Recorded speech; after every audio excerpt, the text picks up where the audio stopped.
In an era of feminism, our guest is leading a movement to reclaim femininity.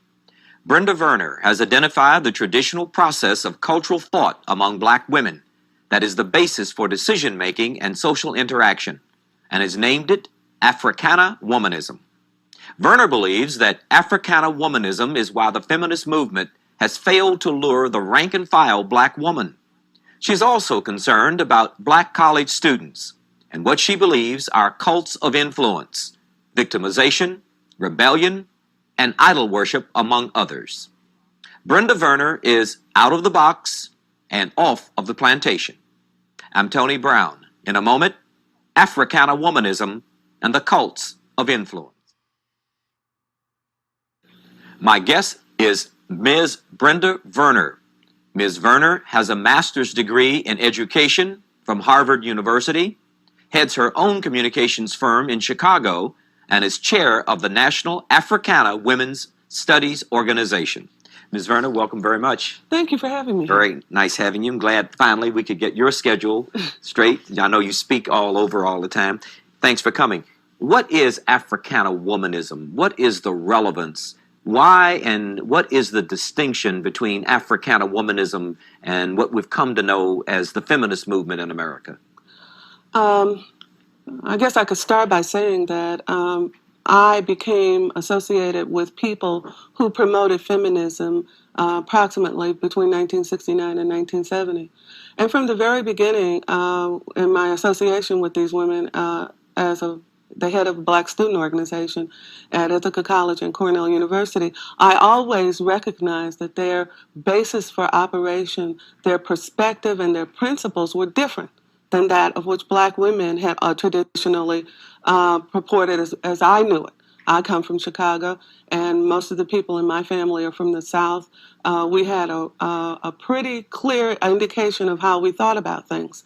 And over the years, over about 22 years of participation in the women's studies movement, it became clearer and clearer to me that the thought mechanism that drives black thought is basically different from that of the popular culture movement called feminism. And the difference lies in the fact that Africana women have had an entirely different experience in the United States than women of Eastern or even Western European experience. Our experience says the feminists started off talking about equal pay for equal work and even talking about women working. Black women have always worked, have always taken care of not only their own houses, but white women's houses too.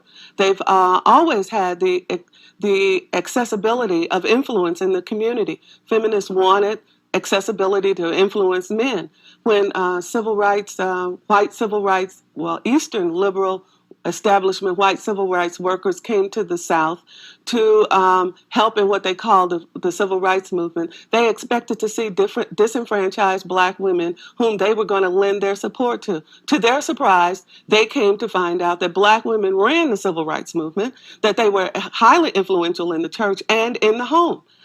This sparked a kind of jealousy that sparked the modern-day feminist movement. I was recently reading the book by Kay Mills on Fannie Lou Hamer's life, and when they approached Fannie Lou Hamer and encouraged her to join what they called the women's liberation movement at that time, Fannie Lou Hamer's response was, "I don't need to be liberated from my man. I don't want to be liberated from my community, my culture, or my family. Well, the only thing that I want is the freedom to live as well as everybody else." I'd like to ask you one question before you continue. You said black women ran the civil rights movement. Aren't black women conspicuously absent from leadership in the black community and in the black civil rights movement in particular? I think the position, I would say that black women were the grease for the machinery. I think it was when I look at the work that has been done, the interviews that have been held about the women, they originally wanted black men to be in leadership because they wanted the world to see black men in leadership.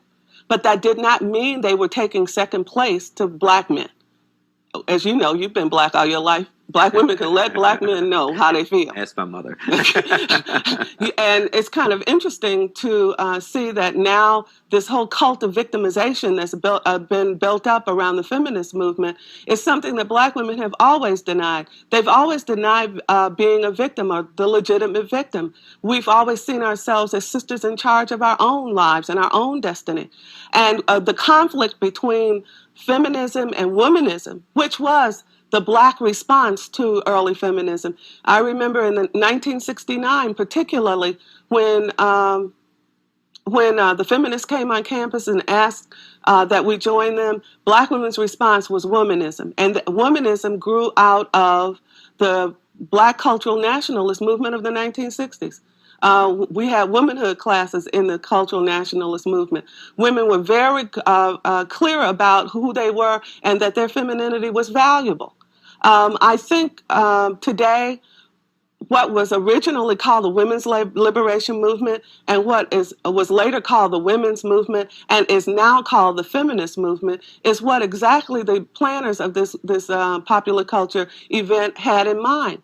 Originally, they seduced us with the idea that we were all women and that we were going to work together for women's equality, but that we were different, that we came from different cultural backgrounds, that we came from different ethnic and racial backgrounds, and that our differences were valued. But now the only thing that's valued is the feminist perspective. You see? No, I don't see. Help me understand that. Well, the feminist perspective says that women are victims and women should be at war with men for power, influence, and high profile, and that they have to assert themselves in a federation against men in order to get what they want, regardless of the hostility that it causes. Black women have said that black men and black women have suffered inordinate hostilities and terrorism to some degree, and that we cannot wage war, a battle of the sexes against our men in order to gain a foothold or a toehold on the economic ladder in America. But feminists don't feel any reservation to set up, I consider it a hostile environment. But what we as African American women have to do, because things have changed over the 25-year history of the feminist movement. It started off as a women's movement. Now it's clearly a feminist movement, and they are the authors of political correctness, and they're even turning our own traditional cultural thought back on us, saying that if we do not hold their views, then we are indeed incorrect politically. One of the issues that is really important nowadays is whether or not black women have the right to indigenous thought. You see, popular cultures tear down cultural divisions. If you are Irish or you're Italian or you are Asian, there are certain cultural mores and ways of doing things that people have indigenously.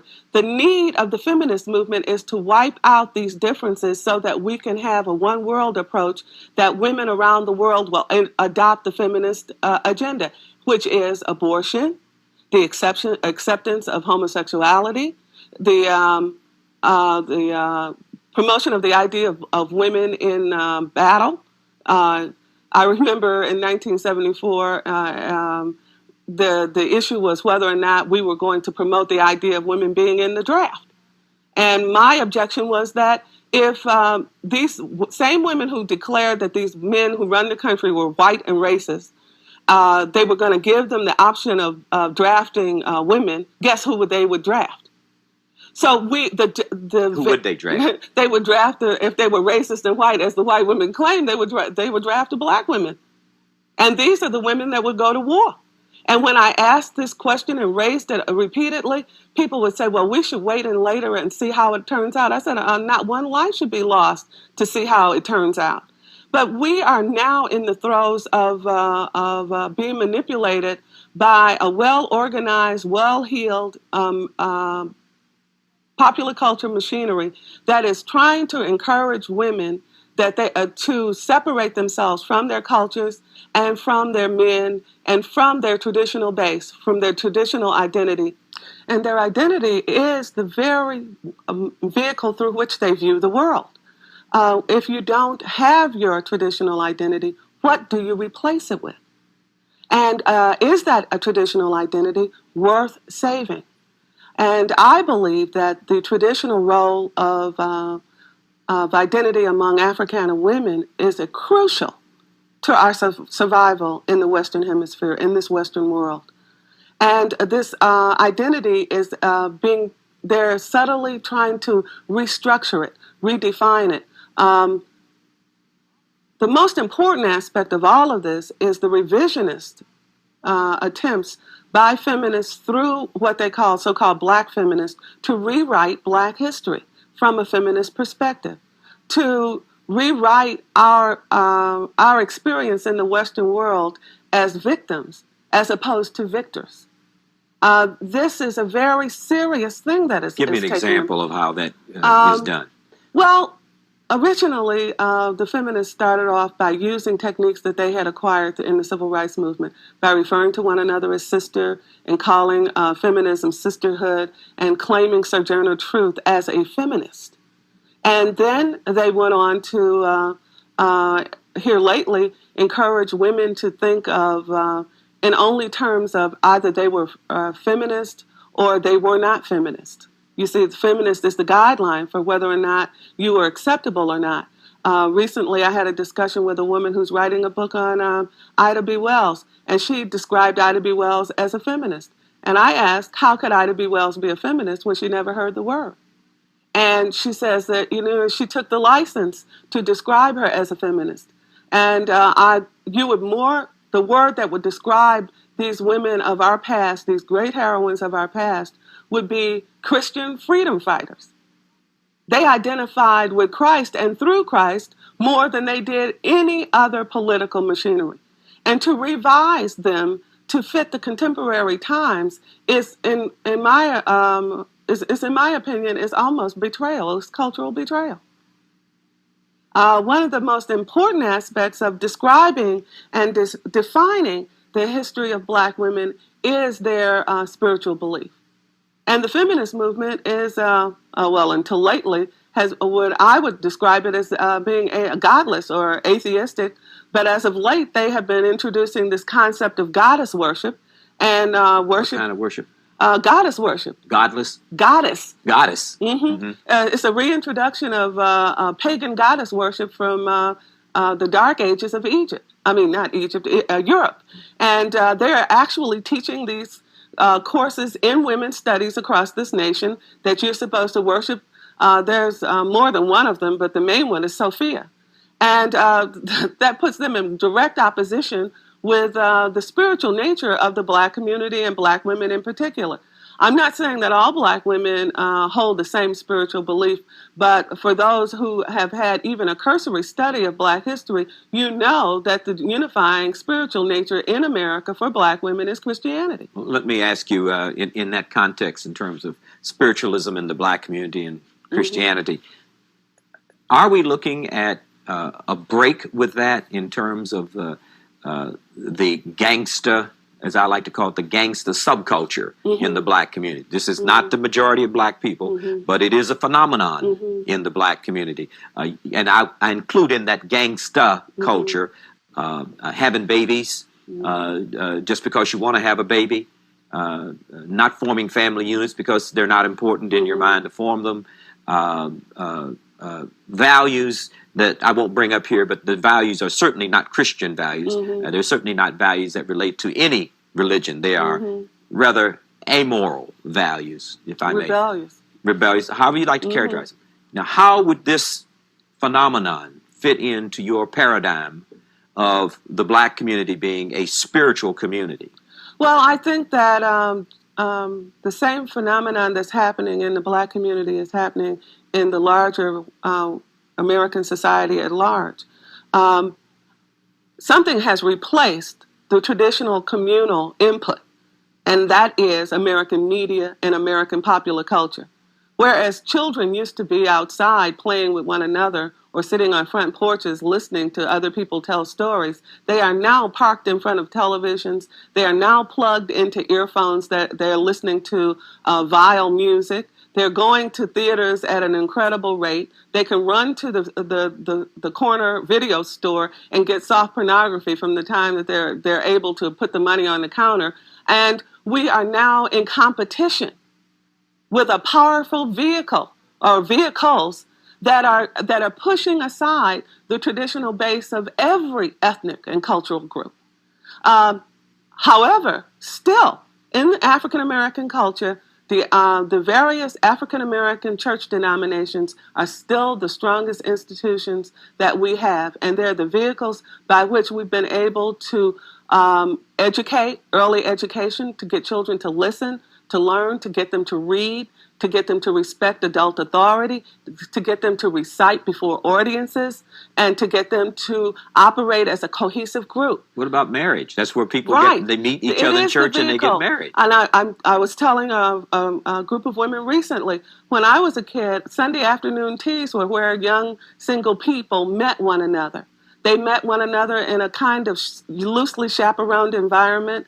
The girls dressed their best and the guys acted their best in order to impress one another. There was a more genteel environment. And I think that environment still exists, but it's being drowned out by a louder speaker. You know, like those cars that come through your community that have the loudspeakers and shake your windows. That's what's happening with popular culture. They've turned up the volume, and it doesn't mean that the traditional ways that we've been able to advance ourselves in this society are not there. We just don't have the organized effort to make it known, and that's what I believe has to be done among Black women. We must realize that now we need to organize to defend our cultural way of life, or it will slowly be taken away from us. How are you doing that? One of the things that we did was... Who is we? Well, various groups of women. I must say I've been involved with a lot of organizing. The first thing we did was to found the National Africana Women's Studies Organization. In order that we could come out from under the feminist umbrella, we needed to be able to operate freely. And I have a network of women across this nation who are now in the process of structuring a membership campaign so that Black female students on campuses will have an alternative to feminism. Tell me about the campus. You're very, very, very concerned about Black students on campuses. Why are you concerned? Because Black women on campuses are under the aegis of instructors and professors who have a political perspective that they more or less are presenting as dogma, that these students, when someone has the power of the grade over you, they do have the power to change your mind, even if you resist. What's happening to young people on campuses now is that they are being challenged in their belief system and are being encouraged through grade systems, not by everyone, but some people are telling these young people that it's important that they change the way they feel about their own cultural group. And that they must embrace the popular culture, politically correct. Give me an example of how that would happen to a young Black woman. What is it that one would ask her to give up in order to get what? Okay, I'll give you even more of a hard case. I have a friend at Mills College in California, in Oakland, California. She runs the ethnic studies programs there. The ethnic studies program, young women set up a womanist council. And these are women who are Asian, Hispanic, Native American, East Indian, African, and Africana women. The women's studies program on the campus wants to have influence and have these women under their umbrella. But these women choose to set up their own council and to have their own womanist publication so that they can present their womanist view from an indigenous cultural perspective. The very act of doing this was an act of war to the feminists. And with the help of the president of the college, many acts have been perpetrated against these non-white, non-feminist women who want to stay loyal to their indigenous way of life. And the battle is still being waged. Recently, Bell Hooks wrote an opinion piece in the Chronicles of Higher Education a well-known black feminist, attacking black women who reject feminism and who embrace womanism. She's been trying to project Alice Walker's definition of womanism, which has been supported by the feminists, saying that womanism is to feminism as lavender is to purple. You notice they give purple the stronger color and feminism the stronger perspective. When indeed, womanism is a byproduct of indigenous African American cultural thought. Womanism, in essence, says we love men, we like being women, we love children, we like being mothers, we want harmonious relationships and family relationships. We are not at battle with our men. We have an indigenous cultural perspective, and that embraces the positions of men, women, and children. Well, two things I'd like to ask as a result of what you've said. One, are you rejecting equal authority and power with men? And do you resent women having power? And should women struggle to have power? Equal. Not that they are at war with men or rejecting men. Well, you mean equal status. Equal status. Should a woman? Are you talking cultural nationalism, walking behind a man? Oh, no. But help clarify that. I remember that. What about period. a woman having power? No, I'm talking about the kind of status that black women have had and where I grew up. They had the power to, and many of them were the heads of the households. They had the power to make decisions about their own life. They had the power to make their own perspective a reality for themselves. You do not have to tear down the house in order to get order in it. But you don't object to women having power. Of course not. I mean, can you imagine black women without power? I mean, the very idea. Think about it. Black women without power. I mean, the very essence of who we are in general in this country is that we are women who are powerful enough to endure the kinds of hardships and challenges and terrorism we have and still keep our sanity. And still love. And even love the children of our oppressors. We are powerful women in our own right. And joining a federation of women who are being led by an elitist group of well-heeled, highly educated, upper middle class, East Coast establishment feminists, radical feminists, is not the answer for cultural women. We are in a serious battle for our way of life in this country. You know, some issues are even superseding color now. The question is American society going to survive? Can we continue to imbibe all of this, this sleazy television, the soft pornography being spewed on our children, and the hostility and anger that is being embedded in children? Children think the answer to all of their questions now is being a ninja. We have a church system that I believe has not been adequately used.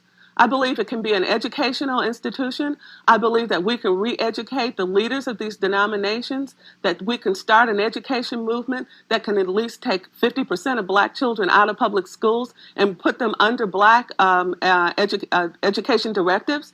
We have so many things that we can be doing. I mean, just the very act of whether or not your child is going to live these days supersedes joining a federation of women who are at war for money. You know, I live in a neighborhood that is clearly a middle-class neighborhood, but last summer the neighborhood turned into a war zone. Something like 17 children were killed in my neighborhood last summer. And I'm saying that we cannot split our loyalties and diffuse our focus. We have got to learn from the last 30 years. Tell me what we should do, and we have about a minute or so left. What should Africana women do in light of everything you've just said? Right. Africana women should look to the institutions and their networks of people to come together to change the bad situations and highlight the good. What we hear all the time is bad news, but what we need to hold up is the good news that we are still the moral people that we've always been, that we are the bedrock of this society, and that we have much to contribute, and that we need stable homes and stable families and concrete communities. Do you need money and power, and not Right. not you reject power, but do you need money to Of make course you we that do. successful woman? No. Of course we do. You know, in Chicago, Chicago for a long time was the home of the black business community. I think that the whole national black community should turn its efforts toward garnering black markets and then wider markets, international markets. We need to found an African American National Congress through which we can process our decision making. I must make a decision. We're out of time. Very good. Brenda, thank you very much. All right, it was a joy being here.